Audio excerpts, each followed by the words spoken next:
बीच UP की सियासत से जुड़ी एक बहुत बड़ी खबर हमें मिल रही है। बिहार के बाद अब यूपी की राजनीति में ओवैसी की एंट्री हो गई है। कई बड़े नेताओं से ओवैसी मुलाकात कर रहे हैं। लखनऊ के होटल में ओवैसी ओपी राजभर की मुलाकात इस वक्त चल रही है। शिवपाल यादव से भी मुलाकात करेंगे ओवैसी और इस मुलाकात के बाद सियासी गठजोड़ का ऐलान भी संभव है। तो बिहार में चुनाव लड़े, वहां जो जीत मिली, जो रिस्पॉन्स मिला, उससे उत्साहित ओवैसी अब यूपी में सियासी जमीन तलाश रहे हैं। यूपी की राजनीति में एंट्री हो गई है ओवैसी की और वो जो है इस वक्त अहम मीटिंग कर रहे हैं ओपी राजभर के साथ। वीरेश पांडे हमारे ब्यूरो चीफ हमारे साथ जुड़ गए हैं। वीरेश, बताइएगा, अब उत्तर प्रदेश में सियासी जमीन तलाश रही है एआईएमआईएम, किस तरह का अलायंस बनाने की कोशिश है?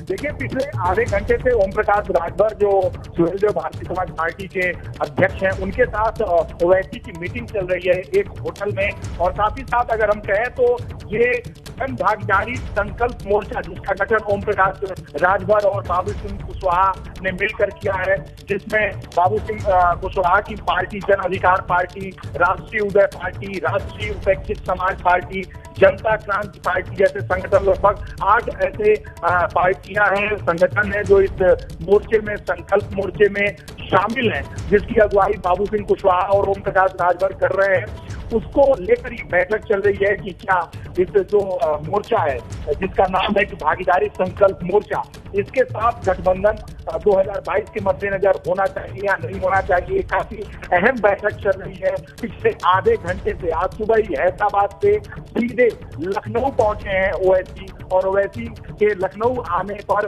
ओम प्रकाश राजभर एयरपोर्ट पर उन्हें रिसीव किए। रिसीव करने के बाद उनके साथ एक होटल में बैठक चल रही है। और जो सोर्सेज से खबर आ रही है कि इस बैठक, अहम बैठक के बाद प्रसपा के अध्यक्ष हैं शिवपाल यादव, उनके साथ भी बैठक होगी। शिवपाल यादव के साथ भी ओवैसी की बैठक होगी, दूसरे होटल में होगी। जब ये बैठक खत्म हो जाएगी, ओम प्रकाश राजभर की बैठक खत्म होने के बाद शिवपाल यादव और ओवैसी की बैठक होगी, जिसमें ओम प्रकाश राजभर होंगे। शिवपाल यादव से पिछले महीने लगभग 1 दर्जन बार ओम प्रकाश राजभर और शिवपाल यादव बैठक हो चुकी है। या तो ओम प्रकाश राजभर, जी हाँ, बिल्कुल। एक तरफ ये मुलाकात चल रही है, आप हमारे साथ बने रहिए वीरेश, चर्चा जारी रहेगी। लेकिन इस वक्त बीजेपी प्रवक्ता आलोक अवस्थी हमारे साथ फोन लाइन पर जुड़ गए हैं। आलोक जी, अब एआईएमआईएम सीधे तौर पर 2022 के लिए जमीन तलाश रही है, आज बैठक कर रहे हो, वैसे किस तरह से देखते हैं आप इस सबको? देखिए, सभी राजनीतिक दलों को चुनाव में उतरना चाहिए, लेकिन किन मुद्दों पे वो उतरेंगे, कौन उनके साथ लड़ने वाले हैं, वो प्रदेश को क्या देना चाहते हैं। क्योंकि अभी तक ओवैसी का जो भी एक पक्ष आया है, वो एक धर्म विशेष की राजनीति करते हैं और एक धर्म विशेष के बारे में ही खाली बात करते हैं। जबकि ये देश सर्वधर्म के आधार पर चलने वाला देश है। भारतीय जनता पार्टी सबका साथ, सबका विकास, सबका विश्वास के नारे पर चल रही है। प्रधानमंत्री मोदी के दिखाए हुए रास्ते पर चल रही है। और आदरणीय योगी आदित्यनाथ जैसा ईमानदार नेतृत्व हमारे पास है, जिसने की जमीन पर उतर करके प्रधानमंत्री मोदी जी के सपनों को साकार किया है। तो मुझे नहीं लगता है कि कोई भी राजनीतिक दल हो वो इस समय योगी आदित्यनाथ जी को छू पाएगा। जी हाँ, बिल्कुल। लेकिन एक तरफ आम आदमी पार्टी भी ऐलान कर चुकी है कि 2022 का वो चुनाव लड़ेगी, दूसरी तरफ अब असद ओवैसी भी कुछ छोटी पार्टियों को लेकर अलायंस बनाने की जुगत में है। तो ऐसे में किसके किले में सेंधमारी होगी?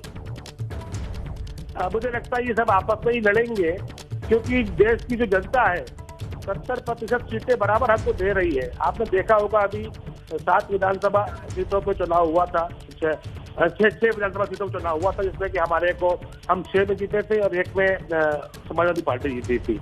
अभी आपने जितने भी चुनाव यहाँ पे हो रहे हैं उत्तर प्रदेश के अंदर, 70% सीटें बीजेपी जीतती चली जा रही है। 50% से अधिक वोट हमको मिल रहा है। हमको 50% से अधिक वोट मिलता रहेगा, चाहे कोई पार्टी मिले, चाहे कोई भी अलायंस हो, वो ध्वस्त होगा। ये हम पहले भी दिखा चुके हैं। इसलिए कोई भी पार्टी से, भारतीय जनता पार्टी को विचलित होने की आवश्यकता नहीं है। खबर ये भी आ रही है आलोक जी कि शिवपाल यादव से भी मुलाकात करेंगे ओवैसी। शिवपाल जी का परिवार की लड़ाई चरम पे पहुंच चुकी थी, फिर मालूम पड़ा था, आपने भी देखा था और हम लोगों ने भी देखा कि दोनों फिर से मिलने वाले हैं। आज शिवपाल जी को फिर जो है अखिलेश यादव कुछ नहीं समझ रहे हैं। तो ये परिवार के कुनबे का वह है मामला, और शिवपाल जी को राजनीति के हाशिए में जनता ने पहुंचा दिया है वैसे भी, और उनके पास कोई सीट वो जीत नहीं पाए हैं। मुझे नहीं लगता ये सारी फ्लॉप पार्टियां मिलकर के भी फ्लॉप तो ही करेंगी, इनका और कोई आधार बनता नहीं है। बेशक आप सियासी बयान दे रहे हैं, लेकिन बिहार में जिस तरह का रिस्पॉन्स एआईएमआईएम को मिला है, तो जो एक्सेप्टेंस वहां पर हासिल हुआ है, यदि वो खासतौर पर पूर्वांचल के इलाकों में अपनी सक्रियता बढ़ाते हैं, तो आपको लगता है कि उससे उनको कोई फायदा होगा? या पूर्वांचल में जो जोर आजमाइश बीजेपी की तरफ से दिख रही है, कहीं ना कहीं वहां पर एक जंग जैसी स्थिति हो सकती है, आपको अच्छा कंपटीशन मिल सकता है? देखिए, मैंने फिर आपसे कहा, जिस समय मतदाता भ्रमित हो उस समय इस तरह की पार्टियां कहीं ना कहीं कुछ कर ले जाती हैं।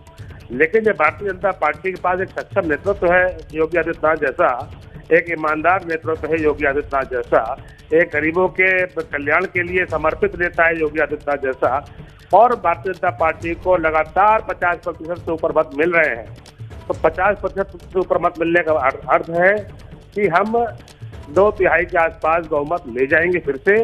इसलिए कोई भी पार्टी कहीं भी मिले, भारतीय जनता पार्टी पर इसका कोई असर नहीं होने वाला है। जी, और इस बीच समाजवादी पार्टी के प्रवक्ता अनुराग भदौरिया भी हमारे साथ जुड़ चुके हैं। अनुराग जी, आप किस तरह से देखते हैं? शिवपाल यादव से भी मिलने की खबर है कि उनसे भी मुलाकात कर सकते हैं, कई छोटी पार्टियों के साथ अलायंस बनाने की कोशिश कर रहे हैं यहाँ पर। देखिए, हम समाजवादी लोग आप अच्छी तरह से जानते हैं कि 2012 से 17 तक हमने विकास का काम किया है, और मेरा काम बोलता है। हम अपने, जैसे अर्जुन ने अपना निशाना सही जगह लगाते हैं, तो वैसे हम लोग अपने विकास और अपने मुद्दे पे टिके रहते हैं। हम जनता की समस्याओं की लेके रोड पे हैं। हमारा अपना काम है कि जनता की कैसे मदद करें। अब कौन किसके साथ मिलता है, कौन कहाँ लड़ता है, किसके साथ लड़ता है, ये हमारा आउटलुक नहीं है। ना हम समाजवादी पार्टी सब चक्कर में पड़ती है। समाजवादी पार्टी जनता के बारे में सोचती है, और जनता के काम के लिए, जनता को न्याय दिलाने के लिए हम रोड पे हैं। इतनी सी बात है। अब इसमें लेकिन अगर शिवपाल यादव के साथ उनकी मुलाकात सफल रहती है, या वहां पर कोई गठजोड़ होता है? आप कुछ कह रही, मैं कुछ कह रहा हूँ। मैं कह रहा हूँ, हम समाजवादी लोग अपनी जनता के साथ, जनता से काम के लिए ज्यादा तत्पर और चिंतित रहते हैं, कैसे समस्या का समाधान हो।